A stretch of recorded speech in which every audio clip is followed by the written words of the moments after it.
this is seriously spooky, and I do this day in, day out. There are very few things that spook you in quite the way that this investigation is. And the problem here, Kanishkar, seems to be that these are smart, bright young people. I mean, it's their helplessness, the frustration, the quest for a job that leads them to seek this adventure in the hope that a better future lies ahead of them, which oftentimes it doesn't, and that's how they get trapped. These are not countryside bumpkins. These are smart, suave, intelligent people who are hoping for a better future for themselves. Absolutely. That's the issue. See, when we are comparing, Jamtara, Mewat or Nu to what is happening in Cambodia, Myanmar and Laos, we are highly mistaken. These are organized crime syndicates where the bosses are actually Chinese. You have local Cambodians or people from Myanmar who are involved, and you have government also involved in a big way. So the bigger issue is, how do you shut this down? Because you're conducting cybercrime from another country and you have different jurisdiction and different laws applies. The bigger issue is that a lot of people who go there are going on will. So when you try and go from India to Thailand, there is no checking whether you have a return ticket or not. And people who are going there on will and conducting this cybercrime, over a period of time, find out it's very difficult to continue doing this kind of work because their conscience arises after a certain point of time, or they are not able to meet the targets. It is then they start contacting the embassy, looking for methods to come back. But there are still too many people who are going there on will and becoming part of cybercrime syndicates. I think the figure is much more. The official figure you're telling me is 30,000. It is more than 50,000 Indians over the past 1 year who have gone missing.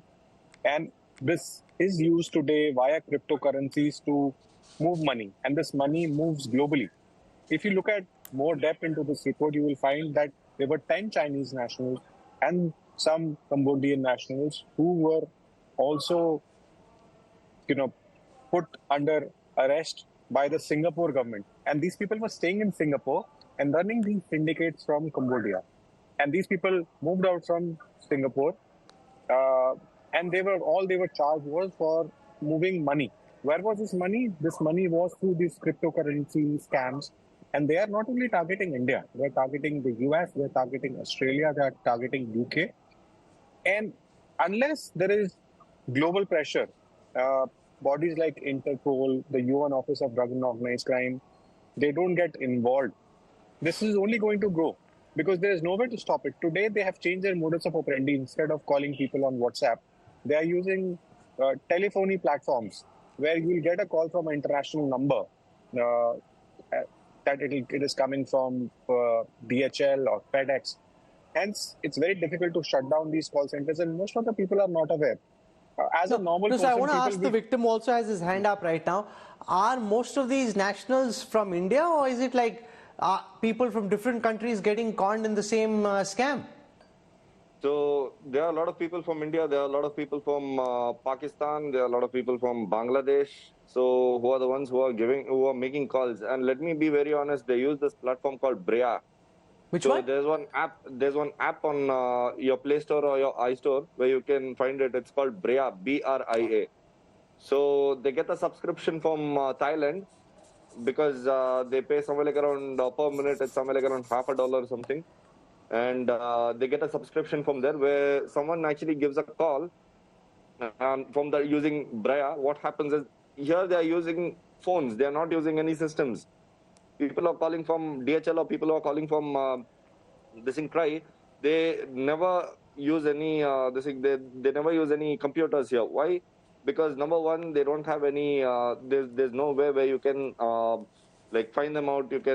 There's no trace at the first place. And what they do is they make sure that the front camera is actually being covered by a sticker. And next thing what they do is they it's a complete like line 1, line 2, and line 3. So the line 1 is completely they are calling from Try. They are like BPO sector, like complete noobs. And what they do is they somehow convince them, and they'll be like, all right, would you like to lodge a complaint by calling the CBI? I'll transfer your call. So next, what they do is they transfer the call to the line 2. The line 2 are the ones with the fake CBI officers, where I was also working as the same. So here, what we do is we start stating that you actually have so many cases with regards to pornography, sexual harassment, all these this thing.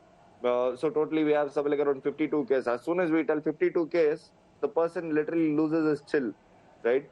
It is literally throwing a brick over someone's head. So they'll have no other choice. They'll be like, all right, tell me what can be done. So normally, if we are calling someone from like if the person is in Delhi, we'll make sure that the police station is somewhere like in Mumbai, where the person does not have the option to travel within say about 2 hours or 3 hours of time, so which is not feasible. So people, when they know that their their SIM card has actually been, their number has been used, like it's gonna get shut down in say about a couple of hours or so, they are literally they are optionless, where they say, all right, you know what, let's actually go with the Sure. Ajay, ये कोई सारे particular states से concentrated हैं क्योंकि आप इसको study करते हैं, क्या आपको लगता है कि देश भर में अलग अलग स्टेट्स में इक्वली बिखरा हुआ है ये? Sir, it is very important to know, इसमें जो फर्स्ट कॉल आती है डिजिटल अरेस्ट स्कैम की, अगर हम बात करें तो that is always in English. आपने कभी भी कोई भी आपने रिकॉर्डिंग सुनी होगी तो पहली जो कॉल आती है that is in English. So most of the like southern part of India, they hire people for that job. So line 1, which he was mentioning, so for line 1, they actually employ these people who are from southern part of India because their English is good and they can speak very well. And if you hear any kind of recording for this particular scam, the first call is always in English to make an impression ki yes, this call is from CBI or say TRI or some other department. And then line 2, as he said, he was also working in line 2. So the line 2 is transferred to the other people who are actually coming with the fake police, uniform and all. So southern part of India, yes, there are a lot of people, and I get a lot of complaints from southern part of India also because I talk in Hindi. So they say like make content in English so that we can also understand. Thousands of victims are there who are actually, so they are. Both the side of the story, like the victims are also from southern part of India, and plus the person who are scamming from Cambodia and all other places, they're also from southern part of India, and they are actually sitting there and hiring people. They are the HR managers. They are actually taking recruitments whenever any victim goes there in those companies. So first interaction happens with some South Indians, and he is working there for last 2-3 years, and he is the person who is actually taking all the recruitment from India basically. Okay.